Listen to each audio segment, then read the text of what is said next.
Une heure de dessin animé en français. La princesse et la rose bleue. Il était une fois une jeune princesse qui possédait toutes les qualités que l'on put désirer. Ses yeux d'un bleu profond illuminaient un visage ravissant et tout le monde admirait la façon qu'elle avait de raconter des histoires. Elle vivait avec son papa, le roi. La princesse, cependant, avait un défaut. Elle se considérait comme une personne parfaite et elle exigeait que tout autour d'elle le fût également. Elle pouvait jeter un gâteau si les fraises n'étaient pas convenables. Évidemment, aucun prince ne lui plaisait. Son père, le roi, insistait et elle lui promit qu'elle épouserait celui qui lui apporterait une rose bleue. Mais les roses bleues n'existaient pas.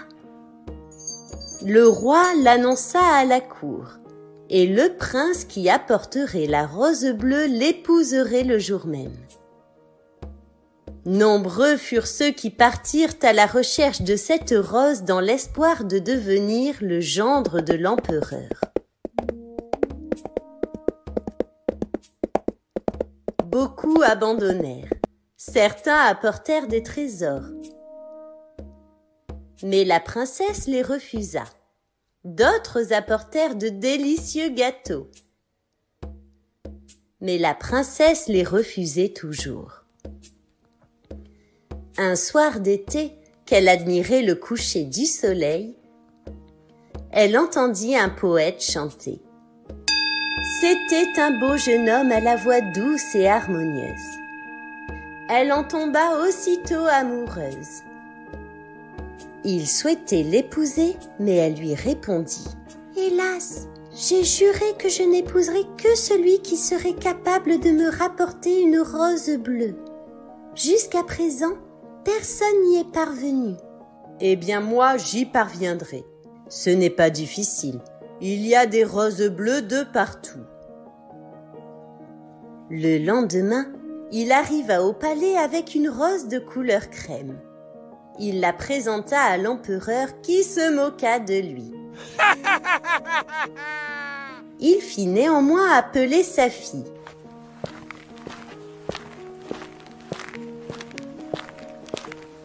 Et lui dit « Voilà ma fille, un poète qui prétend avoir trouvé une rose bleue. »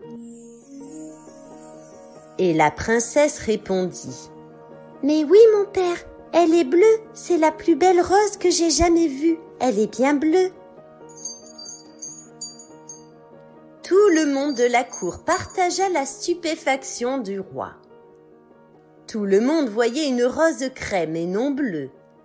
Partout, la princesse disait « Je vous assure qu'elle est bleue, c'est vous qui ne voyez pas bien, elle est d'un bleu merveilleux. Je suis heureuse car je vais épouser celui qui me l'a rapportée. » Et ainsi fut fait. La princesse fut très heureuse et perdit l'habitude de rechercher en permanence la perfection.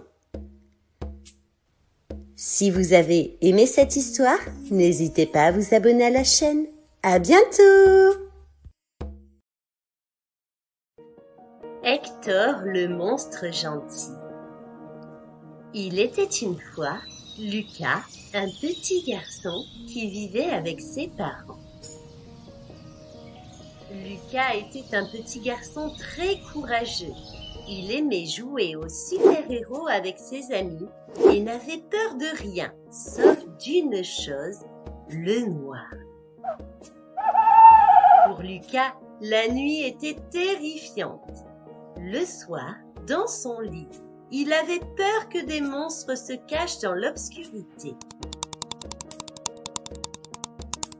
Et chaque soir, avant d'aller se coucher, sa maman lui racontait une histoire. Mais malgré cela, Lucas avait toujours peur. Il se réveillait souvent en pleine nuit, en sueur, après avoir fait des cauchemars. Oh, oh, oh.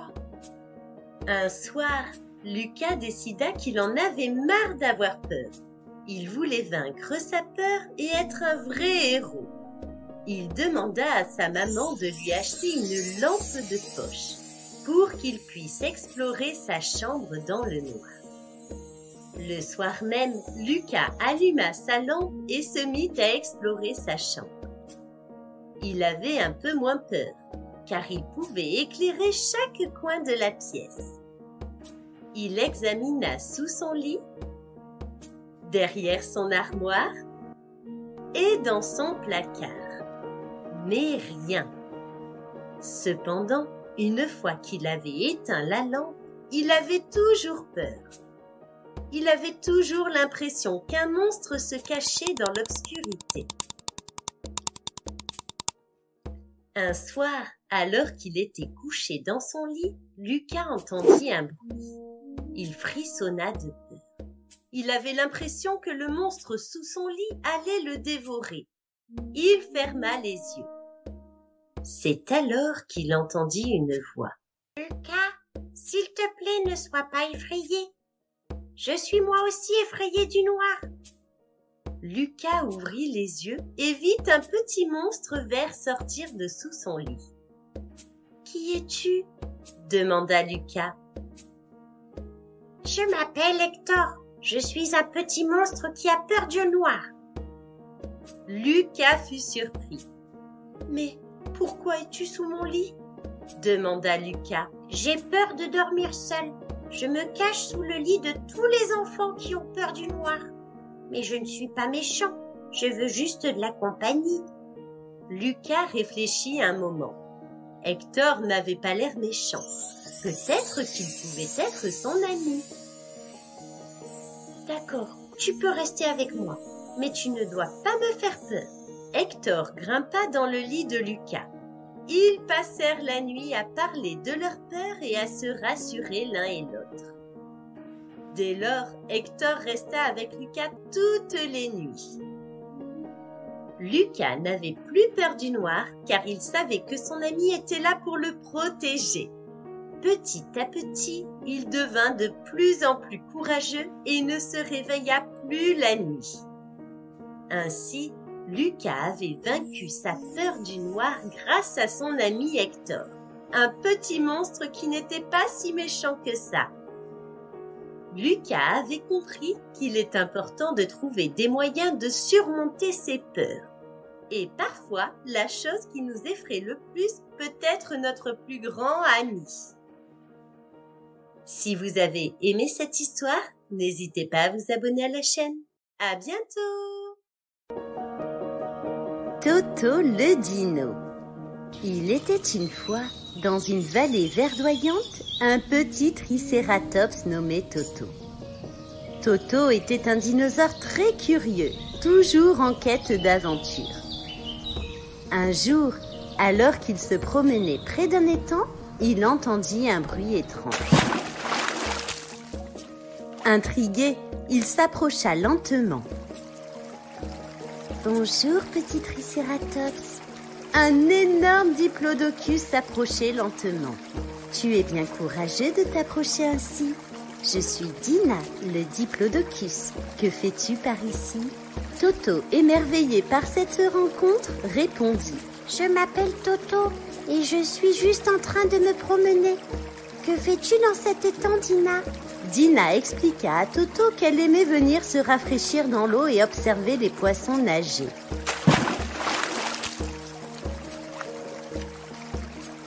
Fasciné, Toto demanda à Dina si elle pouvait lui apprendre à nager. Et bientôt, Toto nageait joyeusement à ses côtés. Alors que les deux amis exploraient les environs, ils entendirent un cri strident dans le ciel.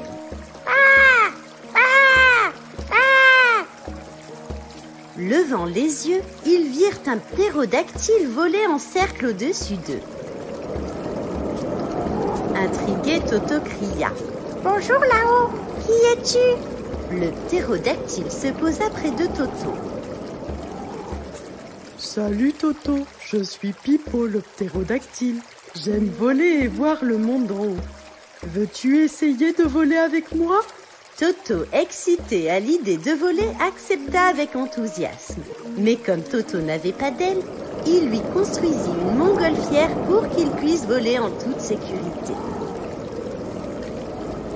Ensemble, ils s'envolèrent dans le ciel, survolant la vallée en découvrant des paysages magnifiques.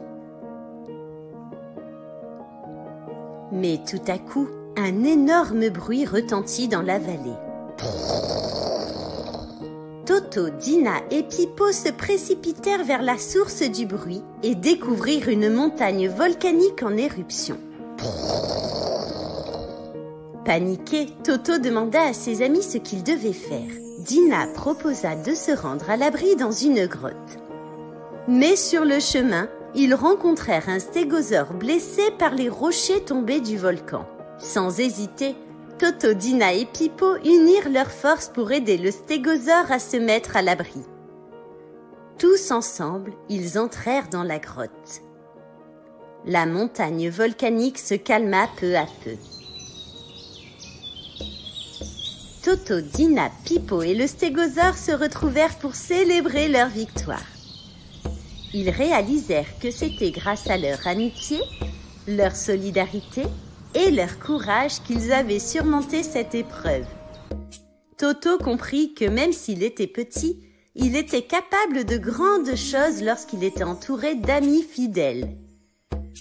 La vallée était désormais en paix et les dinosaures vivaient en harmonie, prêts à affronter de nouvelles aventures. Si vous avez aimé cette histoire, n'hésitez pas à vous abonner à la chaîne.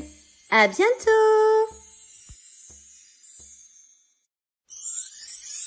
La licorne qui voulait voler. Il était une fois, dans une forêt enchantée, une licorne qui s'appelait Flora. Son plus grand rêve était de voler, mais elle n'avait pas d'aile, et cela la rendait très triste. Un jour, elle alla voir la sorcière Caraba. La sorcière habitait dans la forêt désenchantée. Elle lui demanda: « Sorcière, as-tu une potion pour avoir des ailes et pour pouvoir voler ?» La sorcière chercha et elle trouva la bonne potion. La licorne but la potion, mais elle ne sentit pas ses ailes. Caraba lui dit alors: « Tes ailes pousseront jour après jour. » Puis Flora repartit chez elle.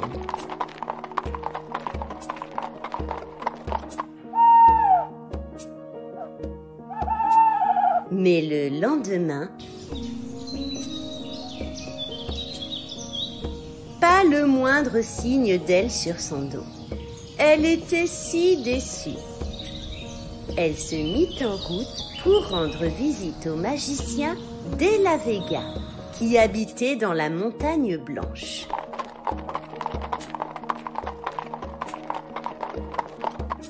Mais devant le château, elle s'arrêta net. Il y avait là un petit lapin qui tenait un document devant lui. Le lapin lui dit: « Réponds à ma charade et tu pourras entrer. Mon premier est noir et blanc. Mon second est un poisson. Mon tout rampe et étouffe.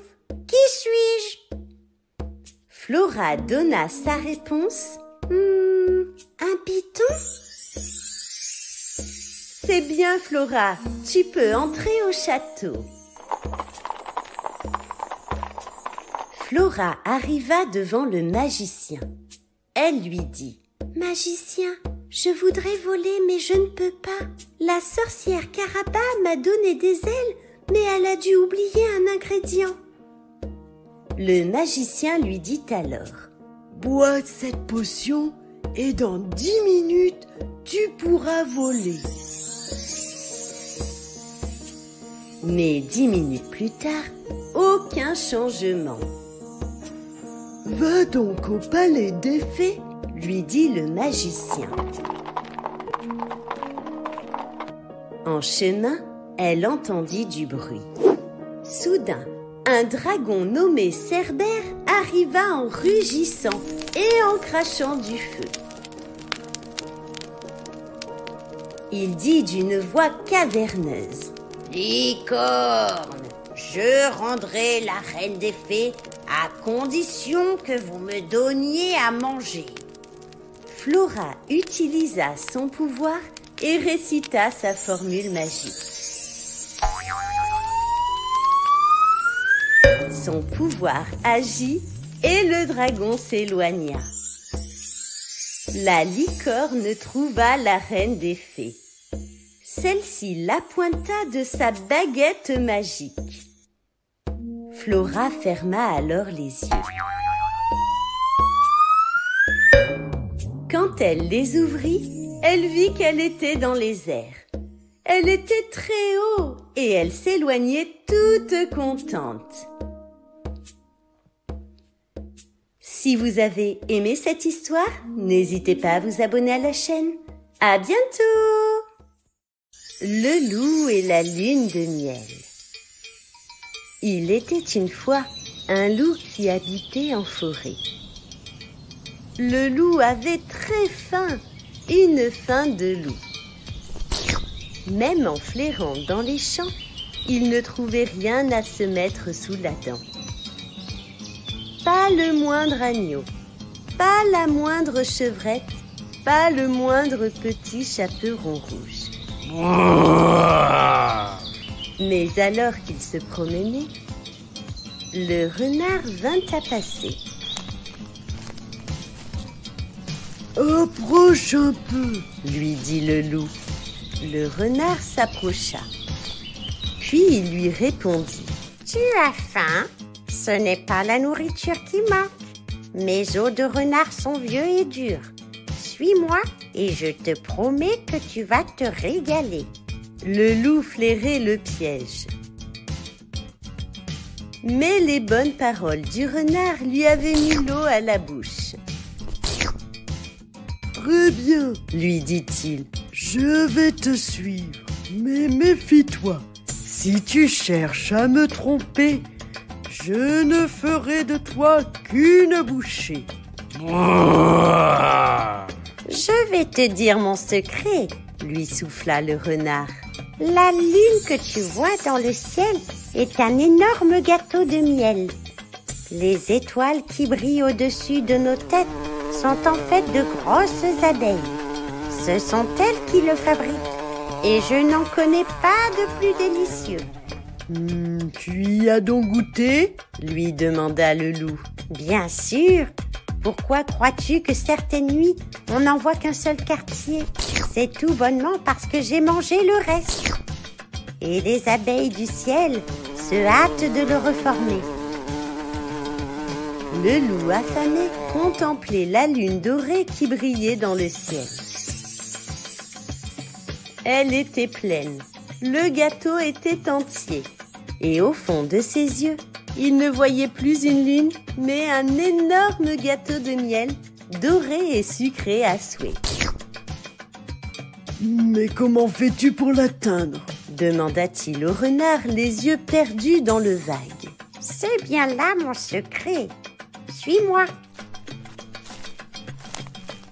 Le renard l'amena jusqu'à la maison du fermier. Le vieux monsieur dormait paisiblement.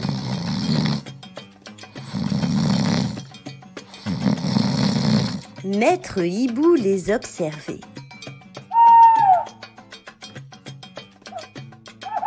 Là, ils avancèrent vers la grande échelle qui était contre la grange. « Je vais grimper et en manger un quartier. Après, ce sera ton tour, » lui dit le renard. Le loup était bien trop affamé pour attendre.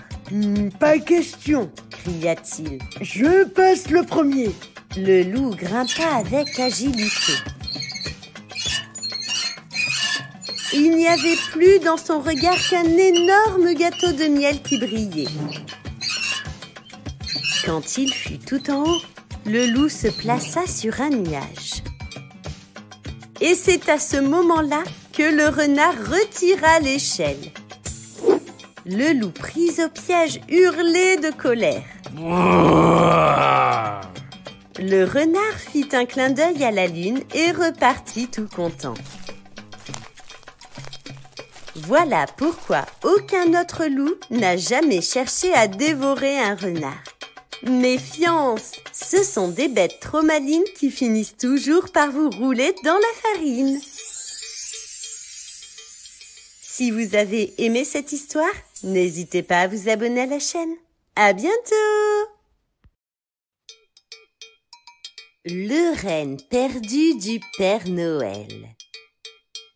Il était une fois un petit garçon prénommé Gustave, qui habitait avec ses parents. Gustave terminait la décoration du sapin, pendant que sa maman était en cuisine. Quelle bonne odeur de crêpes! Nous étions déjà le soir de Noël. À table, tout le monde dégustait le bon repas. Lorsque tout à coup, Nala le chien, qui était dans le jardin, se mit à aboyer. Gustave et ses parents se précipitèrent à l'extérieur. Et quelle découverte! Un petit renne semblait tout perdu. Gustave s'avança proche de l'animal. Puis il réfléchit un instant. Comment le renne a-t-il pu atterrir ici dans le jardin? Le Père Noël va s'inquiéter. Immédiatement, il lui vint une idée. « Je sais, maman, nous pouvons utiliser la niche de Nala pour l'abriter. » Le petit renne prit doucement ses marques. Puis Gustave entra à nouveau dans la maison. Il s'empara d'une carafe d'eau et de quelques biscuits.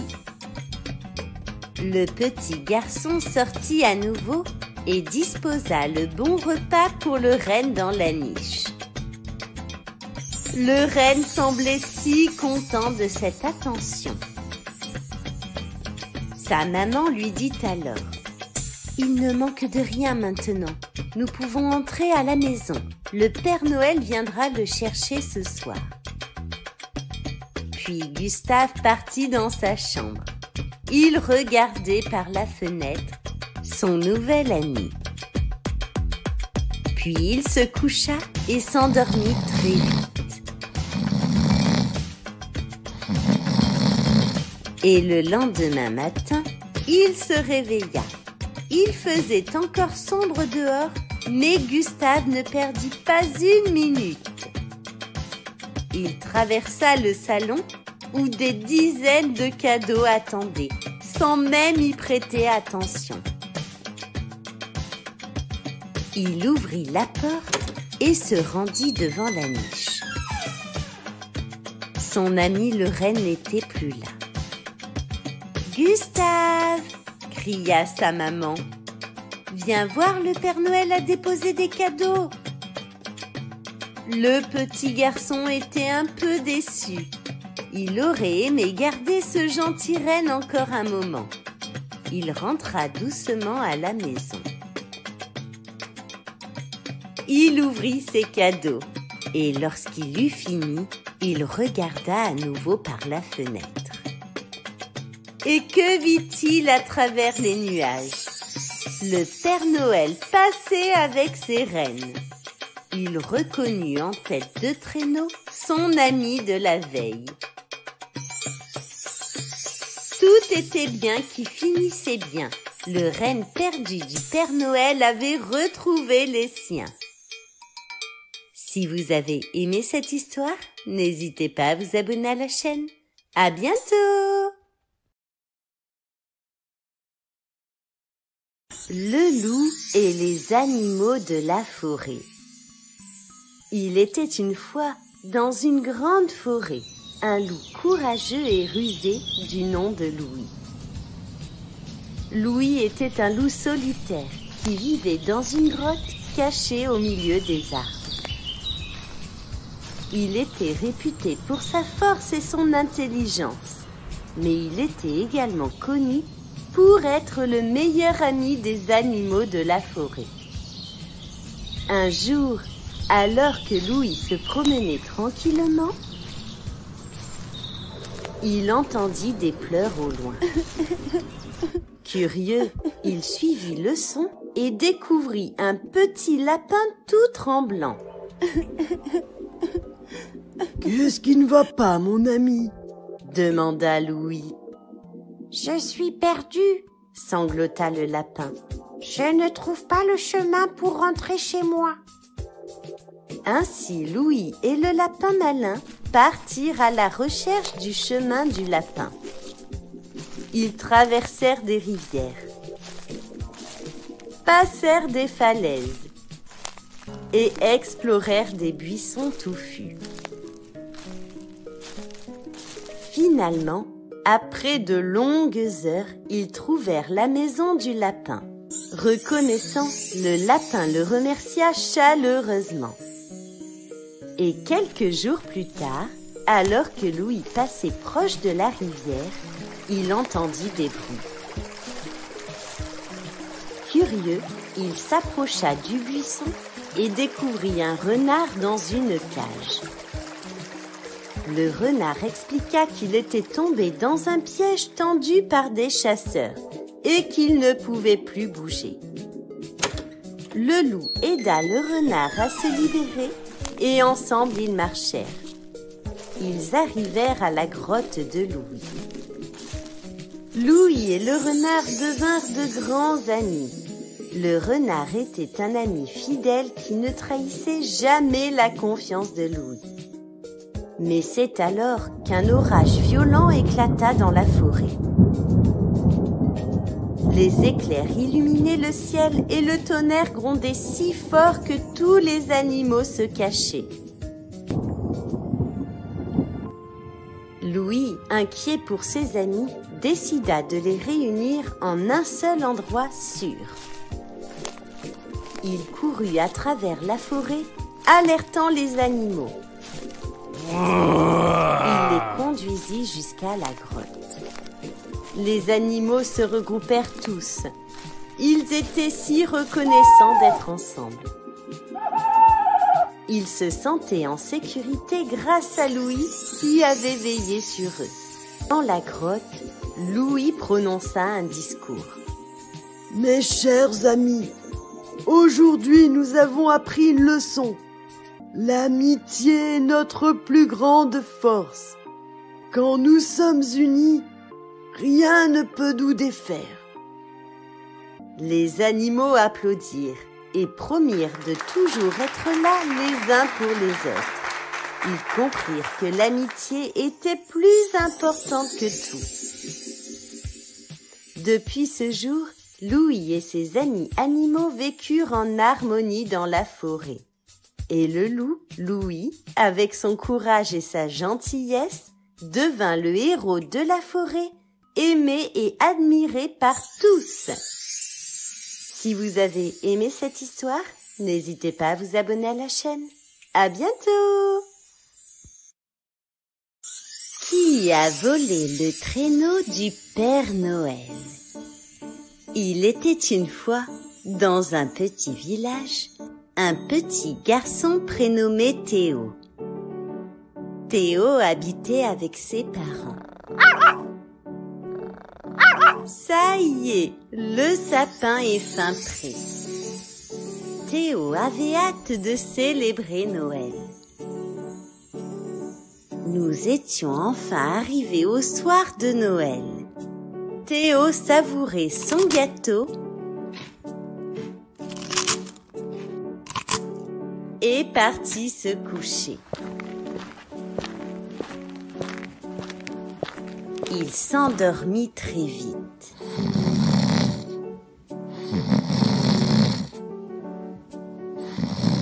Mais à milieu de là, on finissait les derniers préparatifs.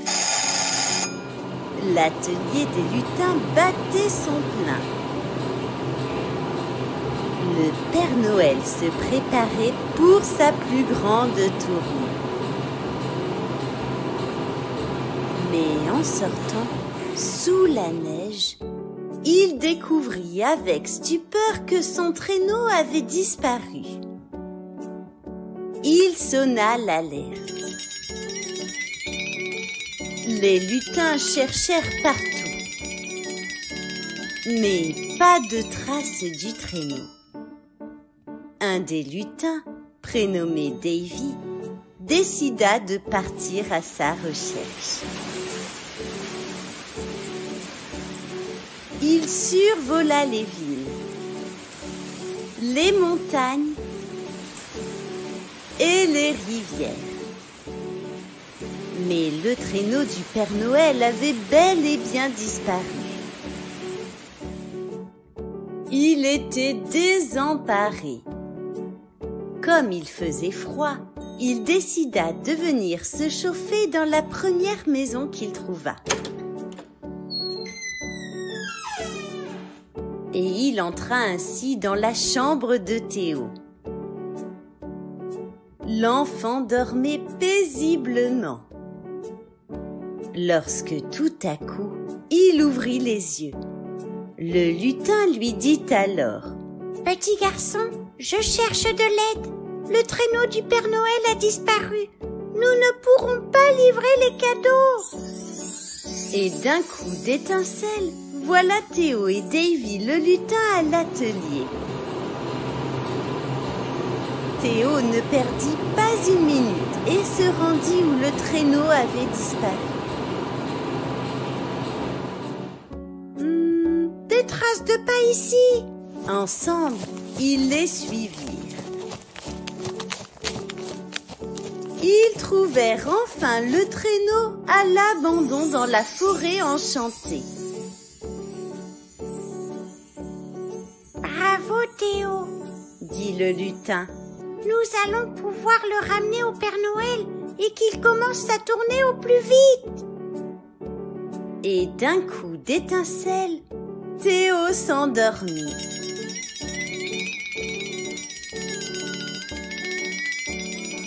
Lorsqu'il se réveilla dans son lit, il faisait jour.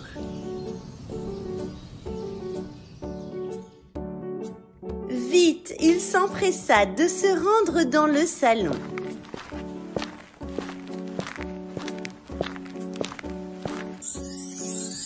Quelle belle surprise! Plein de cadeaux au pied du sapin. Théo ouvrit tous ses jouets. Et lorsqu'il eut fini, il regarda par la fenêtre. Une étoile brillait encore en plein jour. C'était sûr, le lutin Davy lui envoyait un message pour le remercier. Si vous avez aimé cette histoire, n'hésitez pas à vous abonner à la chaîne. À bientôt! Le secret des œufs de Pâques. Il était une fois un pays tranquille où se tenait chaque mercredi un grand marché. Tous les marchands se réunissaient pour vendre leurs meilleurs produits. Il y avait là le boulanger avec ses brioches et ses baguettes, ou encore le fermier qui venait proposer ses œufs. La nature elle-même participait à l'événement. Les papillons déployaient leurs ailes et les fleurs leurs pétales. Mais ce beau jour, deux villageois comparaient leurs œufs qu'ils venaient d'acheter. C'était à qui aurait les plus gros, les plus ronds et les plus blancs. Seule et un peu en retrait, une vieille femme les écoutait parler. Elle était pauvre et ne possédait qu'une petite poule maigrichonne qui ne lui avait donné que 3 petits œufs, pas plus gros que des billes. La vieille femme soupirait. « Je suis pauvre, ma poulette, et c'est bientôt toi que je vais être obligée de mettre à l'étalage. » À ces mots, la petite poule se mit à crier. « Pitié, ma bonne dame, je ne veux pas finir rôtie. Si vous me gardez, je vous promets de pondre l'année prochaine les œufs les plus extraordinaires. » La vieille femme rentra chez elle avec sa poulette. Une année passa. Et la dame, de plus en plus pauvre, n'avait que quelques poignées de riz à donner à sa petite poule en guise de nourriture. La petite poule alla se cacher dans un champ pour pleurer.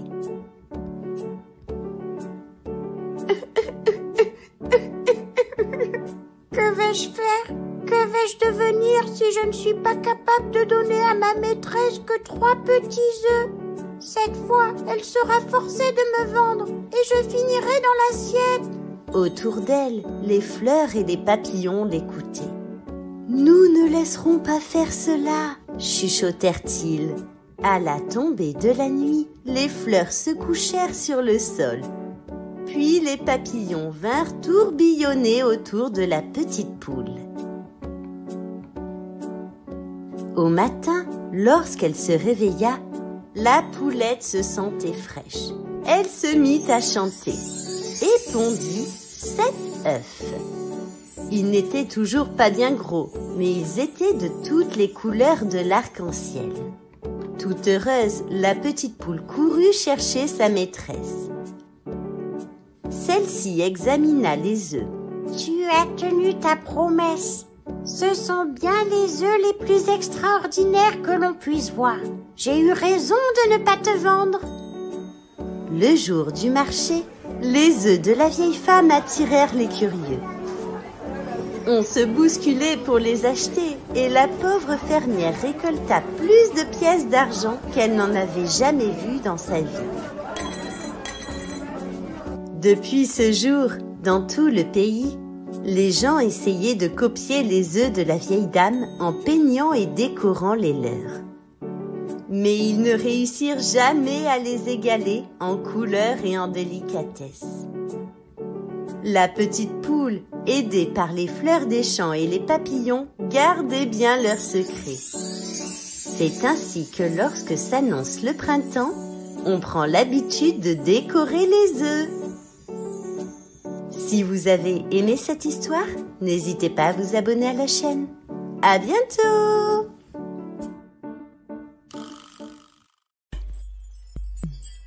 Nino et le zèbre. Il était une fois un petit garçon prénommé Nino qui habitait avec sa maman. Aujourd'hui, Nino partait en vacances au bord de la mer.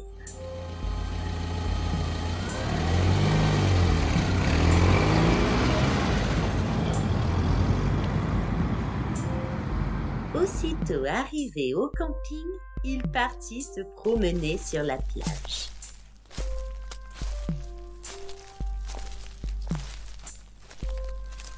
Tout à coup, Nino aperçut un poney blanc qui sanglotait au bord de l'eau. Il s'en approcha. Il lui dit « Bonjour petit cheval blanc, que fais-tu seul ici à sangloter ?» Le cheval lui répondit « En fait, je suis un zèbre, mais en me baignant, j'ai perdu quasiment toutes mes rayures noires dans la mer. »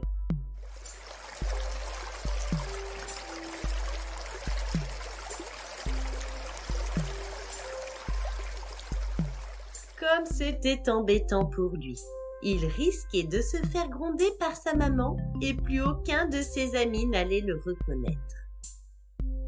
Mais le zèbre refusait de retourner dans l'eau repêcher ses rayures.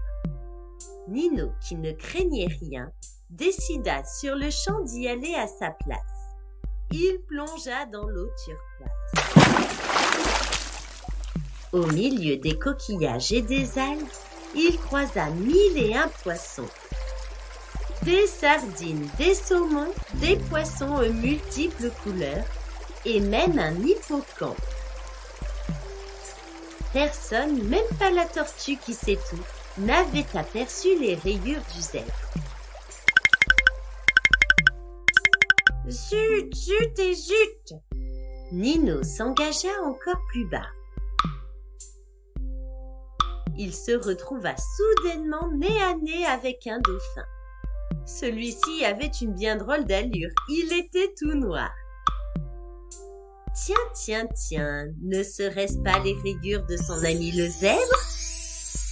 Bien sûr que oui, le dauphin avoua, il les avait trouvés ce matin au fond de l'eau et s'était dit qu'un changement d'apparence pourrait lui faire du bien. Cette idée n'avait pas séduit les autres poissons. Depuis qu'il était tout noir, tous les poissons le fuyaient.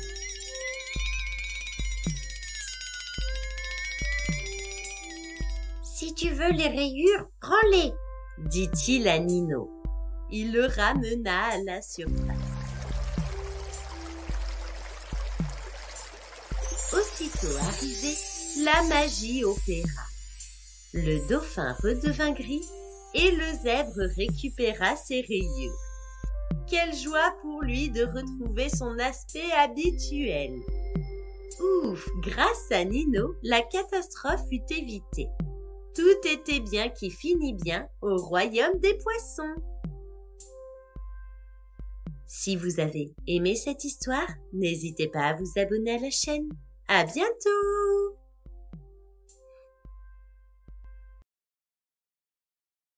La citrouille enchantée. Un jour, peu avant Halloween, Jérémie, le fils du fermier, était au champ avec ses parents. Ils devaient choisir la citrouille qui trônerait devant leur maison. Son choix s'arrêta sur une citrouille ni trop grosse ni trop petite, qui lui semblait parfaite pour devenir une belle lanterne d'Halloween. La citrouille était toute excitée à l'idée de vivre son premier Halloween. Elle avait hâte de devenir une décoration effrayante et de découvrir toutes les décorations pour cet événement. Arrivée dans la cuisine, elle aperçut les décorations. Elle vit des araignées, des fantômes et des sorcières.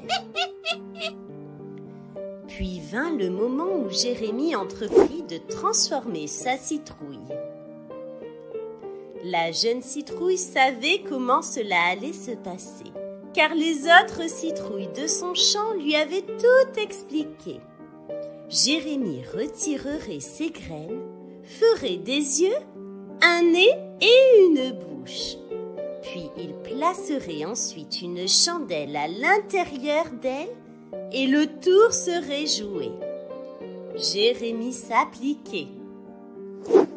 La jeune citrouille était si surprise de le voir agir ainsi, elle ne put s'empêcher de demander.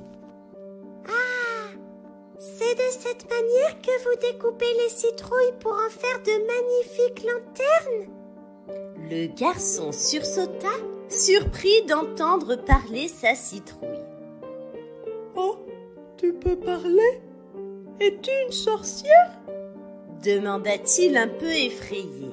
« Bien sûr que non. Toutes les citrouilles peuvent parler en octobre. C'est un secret transmis de génération en génération. » J'étais trop curieuse, dit la citrouille. Si tu es capable de garder notre secret, nous en serions très heureuses. Jérémie était soulagé que sa citrouille ne soit pas secrètement une sorcière. Il lui répondit. Nous faisons des lanternes pour décorer la maison, mais mes parents me disent toujours qu'on peut faire bien plus avec nos citrouilles. Par exemple, on peut faire griller les graines pour les manger, ou faire des biscuits et même un potage. Comme ça, on évite le gaspillage. Et nous n'oublions pas de garder quelques graines à planter au printemps. Ah, je comprends maintenant, répondit la citrouille, très fière de devenir plus qu'une décoration. La petite citrouille et le garçon discutèrent pendant quelque temps. Et elle apprit beaucoup sur les coutumes d'Halloween. Finalement, Jérémie compléta son chef-d'œuvre en la coiffant d'un grand chapeau noir, La citrouille était maintenant une belle sorcière. Il la plaça ensuite sur le palier. Rapidement, les premiers enfants accoururent.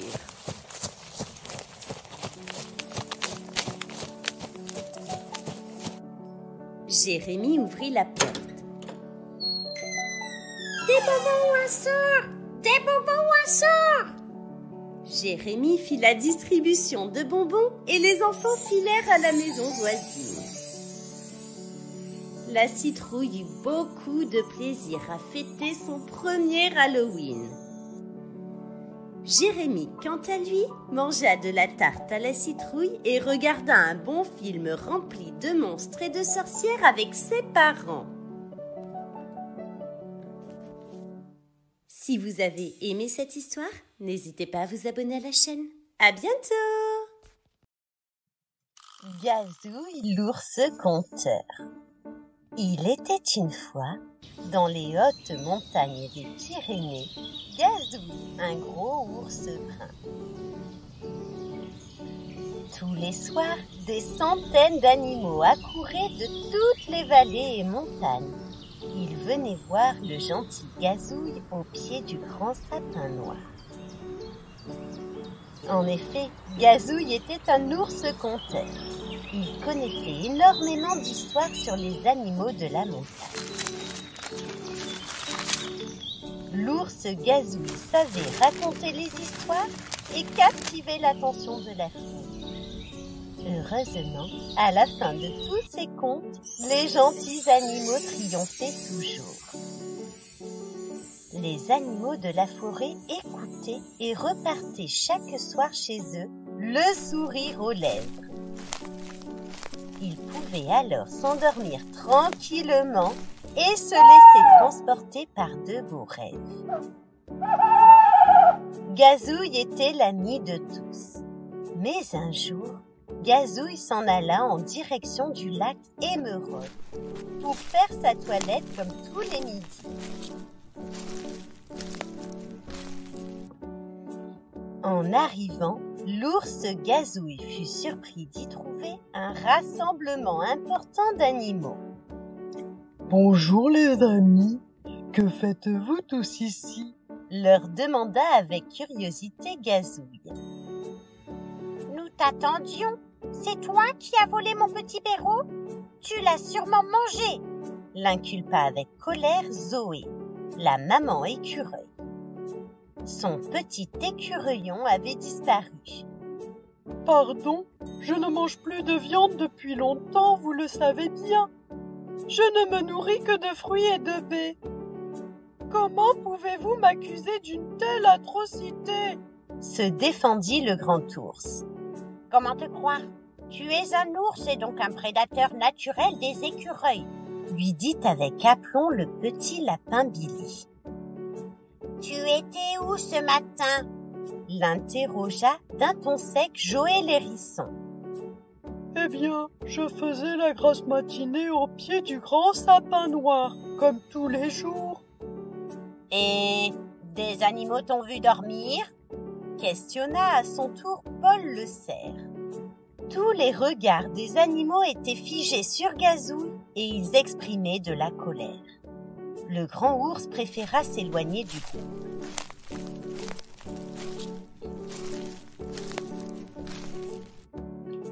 Les animaux commencèrent à ratisser les forêts, les montagnes et les ruisseaux. Un grand aigle très redouté entendit parler de cette disparition. Il se lança aussi à la recherche du petit Béraud. Mais le grand aigle ne souhaitait qu'une chose, le manger. S'engagea alors une course entre les défenseurs et prédateurs. Gazouille, quant à lui, décida alors d'aller s'isoler près de la grande rivière. Mais tout à coup, l'ours aperçut Béraud, le petit écureuil, sur un tronc d'arbre, en plein milieu de la rivière. Il était au-dessus d'une branche. Il criait aussi fort qu'il le pouvait. « À l'aide! À l'aide !» Mais le bruit de la grande rivière couvrait son cri de détresse. Sans hésiter, Gazouille sauta dans l'eau. Mais il n'était pas le seul à avoir repéré Béraud. Le redoutable grand aigle faisait des ronds au-dessus de leur tête. Alors Gazouille accéléra la cadence. Il réussit enfin à atteindre le petit écureuil. Devant la rapidité de Gazouille, le rapace préféra s'éloigner. Il le ramena sur la berge. Béraud était sauvé. Gazouille, lui, était très fatigué mais heureux. Une grande fête réunissant tous les animaux fut organisée pour remercier Gazouille. Si vous avez aimé cette histoire, n'hésitez pas à vous abonner à la chaîne. À bientôt!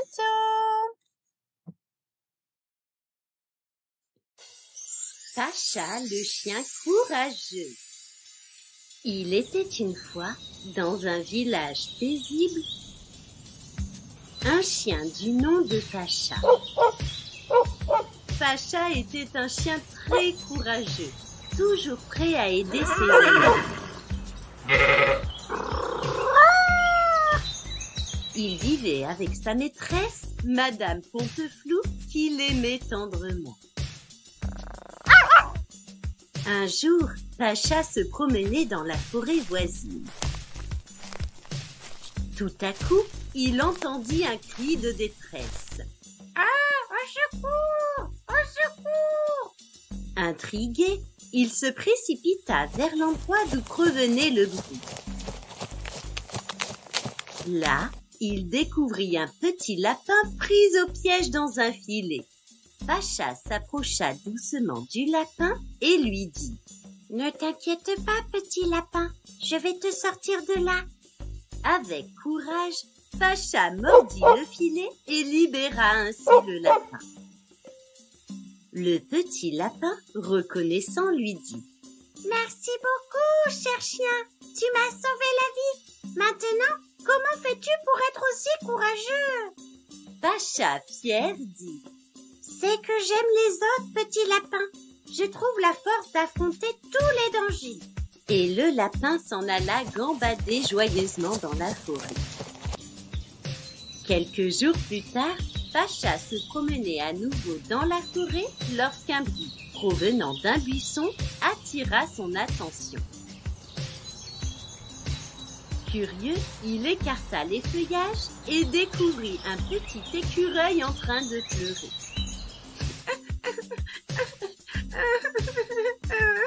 Pacha s'assit près de l'écureuil et lui demanda « Pourquoi pleures-tu, petit écureuil ?» L'écureuil lui répondit « J'ai perdu ma famille et je me sens seul et perdu. » Pacha lui dit alors doucement « Je vais t'aider à retrouver ta famille. » Ainsi, Pacha et l'écureuil se mirent en route. Ils parcoururent la forêt pendant des heures. Finalement, grâce à leur persévérance, ils trouvèrent la famille de l'écureuil cachée dans un arbre creux. Les retrouvailles furent joyeuses et émouvantes. L'écureuil ému remercia chaleureusement Pacha pour son aide précieuse. Le petit chien lui répondit « Personne ne devrait se sentir seul, petit écureuil. Nous sommes forts quand nous sommes ensemble. » Le mot des exploits de Pacha se répandit dans tout le village. Les animaux de la forêt parlaient de ce chien courageux qui aidait toujours les autres. Ils étaient curieux de savoir d'où venait cette force et cette détermination. Un jour, tous les animaux se rendirent près de la maison où vivait Pacha. Ils voulaient en savoir plus sur ce chien si spécial. Lorsque Pacha sortit, il fut surpris et touché par cette marque d'affection. Il se joignit aux autres animaux et leur dit « Mes chers amis, j'aime aider les autres, tout simplement. Quand on se soucie des autres, on trouve la force de faire de grandes choses. » Les animaux étaient émus par les paroles de Pacha. Ils comprirent que l'amour et la solidarité étaient la clé du bonheur et du courage. Depuis ce jour, Pacha fut considéré comme le héros du village. Et les animaux étaient fiers de l'avoir comme ami. C'est ainsi que Pacha continua à protéger les animaux aux alentours. Si vous avez aimé cette histoire, n'hésitez pas à vous abonner à la chaîne. À bientôt!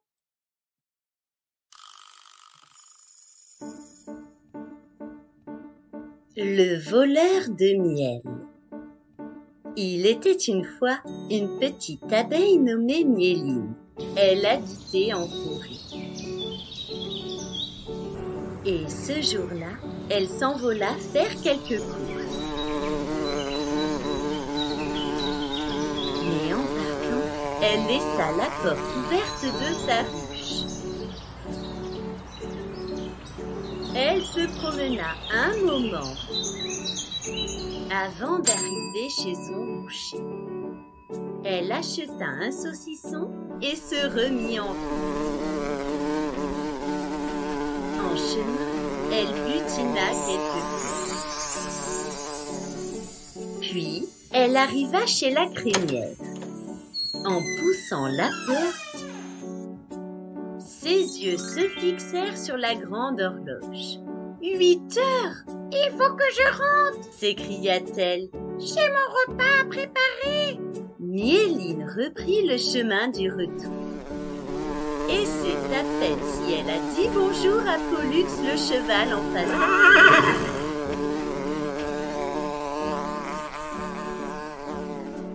Elle arriva enfin chez elle. En entrant dans sa cuisine, elle manqua de s'évanouir. Les 5 pots de miel qu'elle avait mis sur sa table avaient disparu. La petite abeille sortit en criant « Au voleur! Au voleur !» Elle se rendit aussitôt au commissariat. Le commissaire présent ce jour-là était bien connu dans la forêt. « Bonjour, monsieur Gradabou !»« Entrez donc, Mieline !»« Quelqu'un est entré chez moi pendant que je faisais mes courses et m'a volé tous mes pots de miel. » Le commissaire répondit. « Ne vous inquiétez pas, Mieline. Je vous accompagne inspecter les lieux. »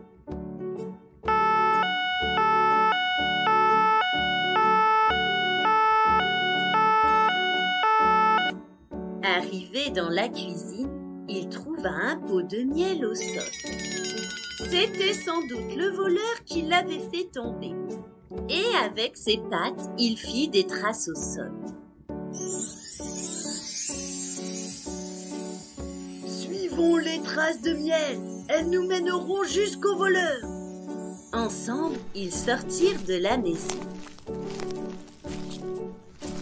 Et derrière celle-ci, ils trouvèrent un petit ourson tout endormi.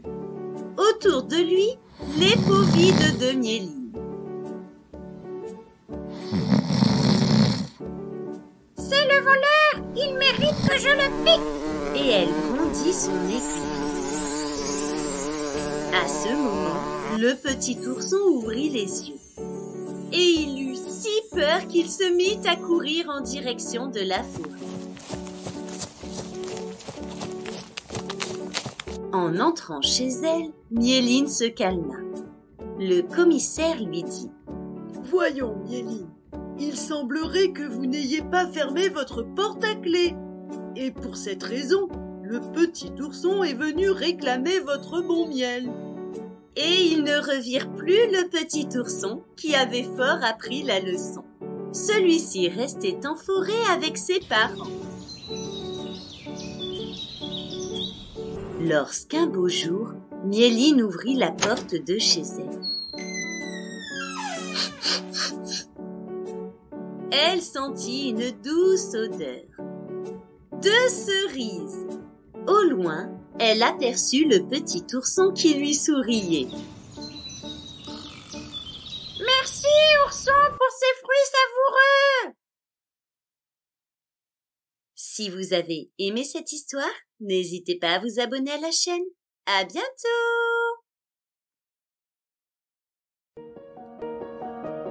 Un monstre dans le placard. Coucou, moi c'est Cindy et j'ai 3 ans et demi. J'habite une petite maison avec mon papa et ma maman. Et j'ai une très belle chambre. Mais la nuit, un monstre dans le placard de ma chambre apparaît. La porte de ma chambre s'ouvre toute seule en grinçant. Le monstre est tapi derrière mes robes. Je vois ses yeux qui brillent. Je ne l'entends pas respirer, mais son souffle fait bouger mon mobile au plafond.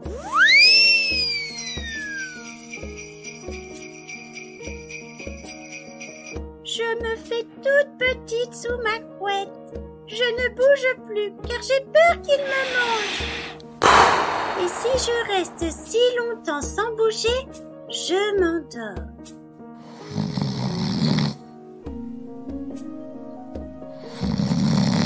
Maman dit souvent « Les monstres n'existent pas, ma chérie, surtout dans les placards des chambres. » Je réponds alors, et la porte qui s'ouvre toute seule. Et maman m'explique. « Je sais bien qu'elle ferme mal. Papa la réparera bientôt. » Et ses yeux du monstre qui brillent. Maman s'avance vers mon dressing.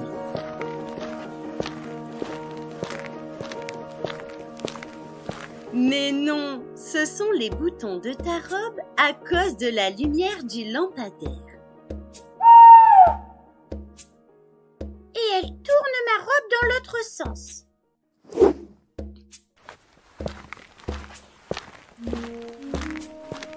Cette nuit, le monstre n'a pas ouvert les yeux. Mais je vois bien ses 2 grandes oreilles pointues. J'ai bien trop peur. J'appelle alors. Maman! Maman! Elle arrive et allume la lumière. Maman, le monstre est dans mon placard. J'ai vu ses 2 oreilles pointues. Ma maman s'avance. Enfin, regarde Cindy, ce sont les 2 oreillers que j'ai placés en haut de l'armoire. Et maman les enlève. Elle ne croit pas au monstre parce qu'elle est grande. Cette nuit-là, le monstre n'avait toujours pas ouvert les yeux. Et il n'avait plus ses grandes oreilles. Mais je vois mon mobile bouger au plafond. Maman, maman, le monstre est toujours là. Et il respire si fort que cela fait bouger mon mobile. Mais enfin, Cindy, j'ai ouvert la fenêtre car il fait chaud. Et c'est un courant d'air.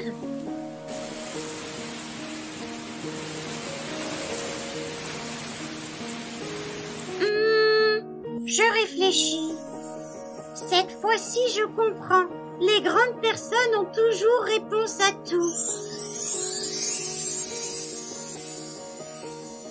Si vous avez aimé cette histoire, n'hésitez pas à vous abonner à la chaîne. À bientôt!